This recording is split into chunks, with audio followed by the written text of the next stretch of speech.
அன்பு குடும்பத்தினரே, அன்பு சகோதர சகோதரிகளே, பிள்ளைகளே, இளைஞர்களே, அன்புள்ள முதிய பெற்றோர்களே, நான் அப்போஸ்தலர் பி. ஜெயக்குமாரன். இன்று ஏப்ரல் மாதம் 5ஆம் நாள், 2026ஆம் ஆண்டின் 4ஆம் மாதம். உங்கள் அனைவருக்கும் இனிய ஈஸ்டர் நல்வாழ்த்துக்கள். ஈஸ்டர் பிரார்த்தனை. ஓ ஜீவனுள்ள தேவனே, இந்த புனித ஈஸ்டர் நாளில் நாங்கள் மகிழ்ச்சியோடும் நன்றியோடும் முன் வருகிறோம். ஓ ஆண்டவராகிய இயேசு கிறிஸ்துவே, நீர் மரணத்தை வென்றீர், இருளை தோற்கடித்தீர், எங்களுக்கு புதிய வாழ்வை தந்தீர். இன்று நாங்கள் உமது உயிர்த்தெழுதலை கொண்டாடுகிறோம், உமது புகழை பாடுகிறோம். ஓ ஆண்டவரே, நீர் கல்லறையிலிருந்து உயிர்த்தெழுந்தது போலவே எங்கள் வாழ்க்கையிலிருந்து எல்லா இருளையும் அகற்றி எங்களுக்கு புதிய நம்பிக்கையையும் புதிய விசுவாசத்தையும் புதிய வாழ்வையும் தந்தருளும். எங்கள் பாவங்களை மன்னியும், எங்கள் இதயங்களை தூய்மையாக்கும், உமது வழியில் நடக்க எங்களுக்கு பெலனை தந்தருளும். ஓ ஜீவனுள்ளவரே, எங்கள் குடும்பங்களை ஆசீர்வதியும். எங்கள் வீடுகளை சமாதானத்தால் நிரப்பும், எங்கள் திருச்சபையை ஒற்றுமையிலும் அன்பிலும் பெருகச் செய்யும். நாங்கள் உமது உயிர்த்தெழுதலுக்கு சாட்சிகளாகவும் உமது ஒளியை உலகம் முழுவதும் பரப்பவும் செய்யும்படி எங்களை ஆக்கும். ஓ ஆண்டவரே, எங்கள் துக்கத்தை மகிழ்ச்சியாகவும், எங்கள் விரக்தியை நம்பிக்கையாகவும், எங்கள் பயத்தை விசுவாசமாகவும் மாற்றும். ஆண்டவராகிய இயேசு கிறிஸ்துவின் திருநாமத்தில் இதை வேண்டுகிறோம். ஆமென். முதல் வேதாகம வசனத்தை சொல்லுங்கள். புனித மத்தேயுவின் திருநற்கருணை அதிகாரம் 28 வசனம் 6. அவர் இங்கே இல்லை, ஆனால் அவர் வாக்குத்தத்தம் செய்தபடியே உயிர்த்தெழுந்து விட்டார். ஆண்டவர் வைக்கப்பட்ட இடத்தை பார்க்க வாருங்கள். பொருள்: இயேசுவின் உயிர்த்தெழுதல் மரணத்தின் மீதான வெற்றியின் சான்றாகும். அது விசுவாசிகளுக்கு நம்பிக்கையையும் புதிய வாழ்வையும் தருகிறது. ஜெபம். ஓ ஜீவனுள்ள ஆண்டவரே, எங்கள் வாழ்க்கையிலிருந்து எல்லா பயத்தையும் அகற்றி உமது ஜீவனுள்ள நம்பிக்கையில் எங்களை உறுதியாக்கும். ஆமென். இரண்டாவது வேதாகம வசனத்தை பற்றி பேசுதல். யோவான் நற்செய்தி அதிகாரம் 11 வசனங்கள் 25 மற்றும் 26. இயேசு அவளிடம், நானே உயிர்த்தெழுதலும் ஜீவனுமாக இருக்கிறேன்.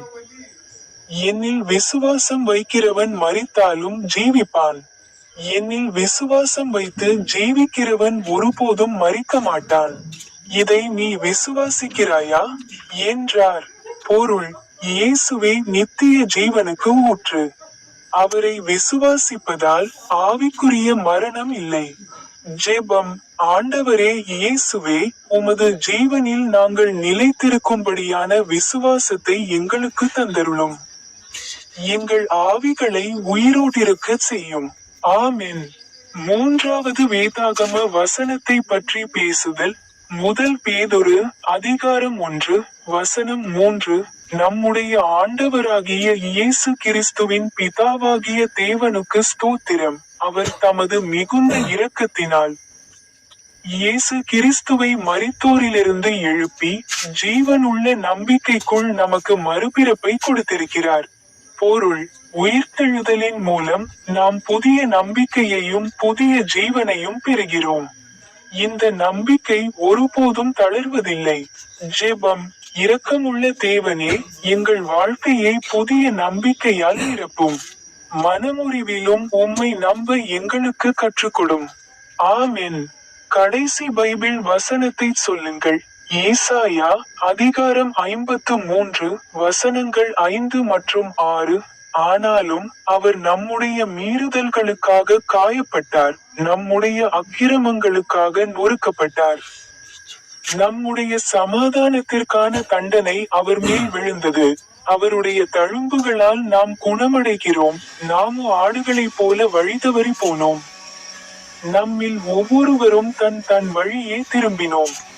யெகோவா நம் அனைவரின் அக்கிரமத்தின் பாரத்தை அவர் மேல் சுமத்தினார்.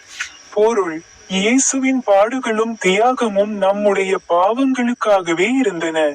அவர் மூலமாக நாம் மன்னிப்பையும் குணமாதலையும் காண்கிறோம். ஜெபம். கர்த்தராகிய இயேசுவே, உமது காயங்களுக்கும் அன்புக்கும் நன்றி. பாவத்திலிருந்து எங்களை விடுவித்து எங்களை குணமாக்கும். ஆமென். நாம் ஜெபிப்போம். ஓ உயிர்த்தெழுந்த இயேசுவே, ஓ புனித 14ஆம் தந்தை லியோவே, இன்று ஏப்ரல் மாதம், இது 2026ஆம் ஆண்டின் 4வது மாதம். முடிவு ஜெபம். ஓ எல்லாம் வல்லவரும் ஜீவனுள்ளவருமான இறைவா, இந்த புனித ஈஸ்டர் பெருவிழாவின் முடிவில் நன்றியுள்ள இதயங்களுடன் நாங்கள் உம்முன் தலைவணங்குகிறோம். ஓ ஆண்டவரே இயேசு கிறிஸ்துவே, நீர் மரணத்தை வென்றீர், மேலும் நித்திய ஜீவனுக்கான வழியை எங்களுக்கு காட்டினீர். உமது உயிர்த்தெழுதலின் மகிமைக்காக நாங்கள் உமக்கு நன்றி கூறுகிறோம். ஓ ஆண்டவரே, இந்த பெருவிழா முடிவடையும் வேளையில் எங்கள் பக்தி முடிவடையாமல் ஒவ்வொரு நாளும் எங்கள் வாழ்வில் நிலைத்திருக்கட்டும். உமது ஒளி எங்கள் இதயங்களில் தொடர்ந்து பிரகாசிக்கட்டும், எங்கள் விசுவாசத்தை வலுவாக வைத்திருக்கட்டும், மேலும் உமது சத்தியத்தில் நடக்க எங்களுக்கு பெலனை தரட்டும். ஓ ஜீவனுள்ளவரே, எங்கள் குடும்பங்களை ஆசீர்வதியும், எங்கள் இல்லங்களை சமாதானத்தால் நிரப்பும், மேலும் அன்பு, மன்னிப்பு மற்றும் சேவை நிறைந்த வாழ்க்கையை வாழ எங்களுக்கு திறனளிக்கும். எங்களை உமது உயிர்த்தெழுதலுக்கு உண்மையான சாட்சிகளாக ஆக்கும், மேலும் உமது நம்பிக்கையையும் ஒளியையும் உலகம் முழுவதும் பரப்பும். ஆண்டவரே, எங்கள் வாழ்வையும் எங்கள் பணியையும் எங்கள் எதிர்காலத்தையும் உமது கரங்களில் ஒப்படைக்கிறோம். ஒவ்வொரு நாளும் எங்களை உம்முடன் காத்தருளும். ஆண்டவராகிய இயேசு கிறிஸ்துவின் திருநாமத்தில் இந்த இறுதி ஜெபத்தை ஏறெடுக்கிறோம். ஆமென்.